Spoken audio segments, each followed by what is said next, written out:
CPI party బలపరిచిన Warangal Khammam Nalgonda MLC Congress party అభ్యర్థి తీన్మార్ మల్లన్న విజయాన్ని కాంక్షిస్తూ సిపిఐ పార్టీ ఆధ్వర్యంలో ఖమ్మం రూరల్ మండల్ ఎదులాపురం గ్రామ పంచాయతీ పరిధిలోని ఆదిత్య టౌన్షిప్, నందనవనం, గాయత్రి నగర్, సూర్యానగర్, చంద్రనగర్ లో bike rally, door to door ప్రచారం నిర్వహించడం జరిగింది. ఈ కార్యక్రమంలో సిపిఐ జిల్లా సహాయ కార్యదర్శి దండి సురేష్ గారు, సిపిఐ నాయకులు యానం భాస్కర్ రావు, వెంపటి సురేందర్, బాణోత్ రాకోటి, ధారావత్ కృష్ణ,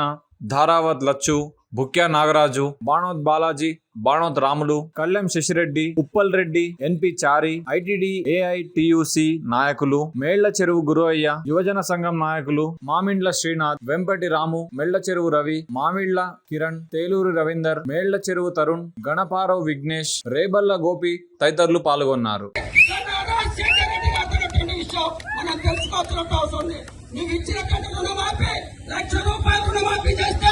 ఐదేళ్ళు అధికారాలు ఉండే ఈ రోజు వరకే ఎన్నికలు వచ్చేంత వరకే